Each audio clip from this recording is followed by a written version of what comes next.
नमस्कार दोस्तों, आप देख रहे हैं नमो भारत न्यूज़। मैं हूं अतुल शुक्ला और आज अंबेडकर जयंती पर मैं आपको बाबा भीमराव अंबेडकर की एक ऐसी बात बताऊंगा जिसे सुनकर आप हैरान हो उठेंगे कि क्या देश में आरक्षण शुरू करने वाले बाबा भीमराव अंबेडकर हरिजनों को लेकर ऐसा भी सोच सकते हैं। इतना ही नहीं, इस वीडियो में मैं बात करूंगा एक ऐसे सूत्रधार की जिन्होंने हमारे देश का संविधान लिखा। एक ऐसा सूत्रधार जिसने सन 1945 में एक ऐसा बयान दिया था जो आज के मौजूदा समय में सच होता हुआ दिख रहा है। इतना ही नहीं, बाबा भीमराव अंबेडकर ने हिंदुओं को लेकर क्या बयान दिया था यह भी मैं आपको बताऊंगा।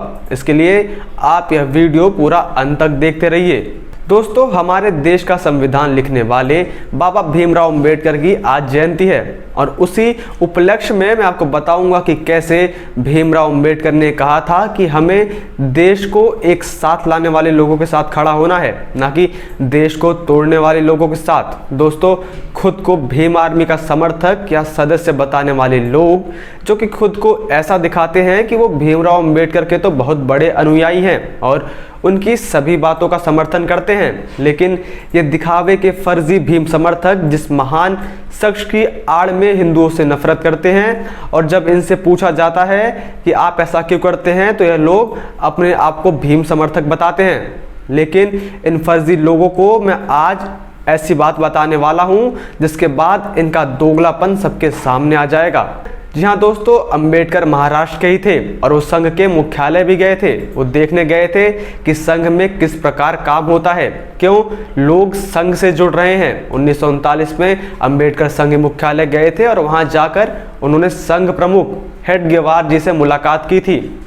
जी हाँ दोस्तों, इतना ही नहीं, इस मुलाकात में भीमराव अंबेडकर ने उनसे पूछा कि मुझे यहाँ कोई हरिजन दिखाई नहीं दे रहा है, कौन किस जाति का है यह भी पता नहीं चल रहा है, क्योंकि सबकी एक जैसी वेशभूषा है और यहाँ गोरे काले दोनों रंग के भारतीय हैं और दोनों रंग के भारतीय सभी कार्य कर रहे हैं। अंबेडकर ने हेडगवार से पूछा कि क्या यहाँ कोई हरिजन नहीं है, जिस पर जवाब देते हुए हेडगवार ने कहा कि यहाँ पर एक भी हरिजन नहीं है और न ही यहाँ पर कोई सवर्ण है, इसलिए सारे काम सभी कर रहे हैं। यहाँ पर जितने भी लोग हैं वो सब हिंदू हैं, ना कोई हरिजन है ना कोई सवर्ण, सभी सिर्फ हिंदू हैं। हेडगवार की ऐसी बातें सुनने के बाद बाबा अंबेडकर को इस बात पर विश्वास नहीं हुआ, इसलिए उन्होंने खुद इस मामले की तफ्तीश करने की सोची। इसलिए वो वहाँ पर कई स्वयंसेवकों से बात की और अधिक पूछने पर उन्होंने बताया कि हाँ, हम हरिजन हैं पर संघ में सिर्फ हिंदू हैं।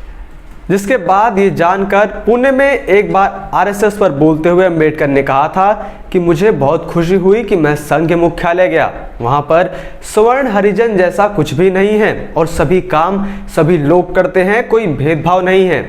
आरएसएस के बारे में अंबेडकर के विचार आप गूगल करके भी देख सकते हैं, यह बहुत ही आसान कार्य है। पर उमर खालिद दलितों को आजकल ये बता रहा है कि आरएसएस तुम्हारी दुश्मन है। अब दलितों को ही सोचना चाहिए कि उनके नेता अंबेडकर थे और हैं या फिर उमर खालिद और जिग्नेश मेवानी जैसे लोग। आखिर आपको यह कहानी बताने का पूरा क्या मतलब था? दरअसल खुद को दलितों का मसीहा और मददगार बताने वाले नेता जैसे कि उमर खालिद, जिग्नेश मेवानी जैसे लोग दलितों के नेता नहीं हैं। दलितों के असली नेता थे बाबा भीमराव अंबेडकर। उमर खालिद जैसे लोग सिर्फ अपनी राजनीतिक रोटियां सेकने के लिए हिंदुओं के अंदर जहर खोलते हैं और उन्हें दलित और सवर्ण जैसी परिकाष्ठा में बांटते हैं। 14 अक्टूबर 1956 को नागपुर स्थित दीक्षा भूमि में बाबा साहब डॉक्टर भीमराव अंबेडकर ने विधिवत बौद्ध धर्म स्वीकार किया था और इसके साथ ही उन्होंने मनुष्य की समानता और नैतिकता को अपनाने की प्रतिज्ञा ली थी। मगर आज के नव बौद्ध उनके मूल्यों से कोसों दूर हैं। अंबेडकर के नाम पर राजनीतिक रोटियां सेकने वाले नवबौद्धों में समानता और अहिंसा का कोई रूप नजर नहीं आता, फिर चाहे वो भीम आर्मी के प्रमुख चंद्रशेखर आजाद और रावण का पिछले साल किए गए सारे हंगामे ही क्यों ना हो। जय भीम जय मीम का नारा देने वाले नौबौद्ध रावण के लिए बाकी किसी और जाति की तो छोड़िए, दलित भी एक समान नहीं है। वो दलितों को भी एक नज़रिए से नहीं देखते हैं। आपको बता दूं कि यह बुद्धिजीवी लोग तब तक किसी मुद्दे पर बात नहीं करते हैं जब तक उसका आरोपी कोई सवर्ण हो या फिर उसका भारतीय जनता पार्टी से कोई कनेक्शन ना हो। देश में उथल पुथल मचा रहे वामपंथियों और बात बात पर हर किसी को सहिष्णुता का पाठ पढ़ाने वाले यह बताएं कि क्या किसी ने बाबा साहब को उस शिद्दत से पढ़ा भी है, उनके विचार समझने की कोशिश भी की है, जो कि आज भारत के निर्माण में जरूरी भी है। बाबा साहब जन्माधारित विशेषाधिकारों पर चल रही समाज व्यवस्था के कट्टर विरोधी थे। उन्होंने हिंदू समाज रचना के विविध पहलुओं का गंभीर चिंतन करने के साथ भारत में मुस्लिम राजनीति का भी विस्तृत अध्ययन किया था। डॉक्टर अंबेडकर ने साफ साफ बताया, लोग हिंदू धर्म को विभाजन करने वाला मानते हैं और इस्लाम को एक साथ बांध कर रखने वाला। अंबेडकर के अनुसार यह एक अर्धसत्य है। उन्होंने कहा था कि इस्लाम जैसे बांधता है वह लोगों को उतनी ही कठोरता से विभाजित भी करता है। मुस्लिम के लिए हिंदू काफिर हैं और एक काफिर सम्मान के योग्य नहीं है। वह निम्न कुल में जन्मा होता है और उनकी कोई सामाजिक स्थिति नहीं होती है। इस्लाम विश्व को दो भागों में बांटता है जिन्हें वे दारुल इस्लाम तथा दारुल हरब मानते हैं।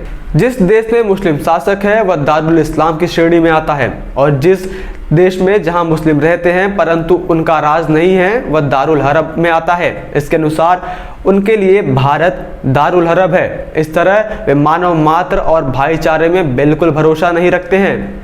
यह साबित करने के लिए और सबूत देने की आवश्यकता नहीं है कि मुस्लिम हिंदू सरकार के शासन को स्वीकार नहीं करेंगे। डॉक्टर अंबेडकर ने स्पष्ट शब्दों में लिखा था, इस्लाम में राष्ट्रवाद का कोई चिंतन नहीं है।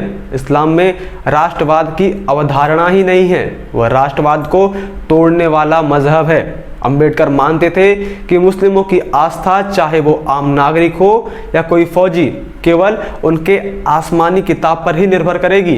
अंबेडकर के अनुसार मुस्लिम भले ही खुद के शासन में रहे या फिर किसी और के, वो अपने आसमानी किताब से ही निर्देशित होंगे।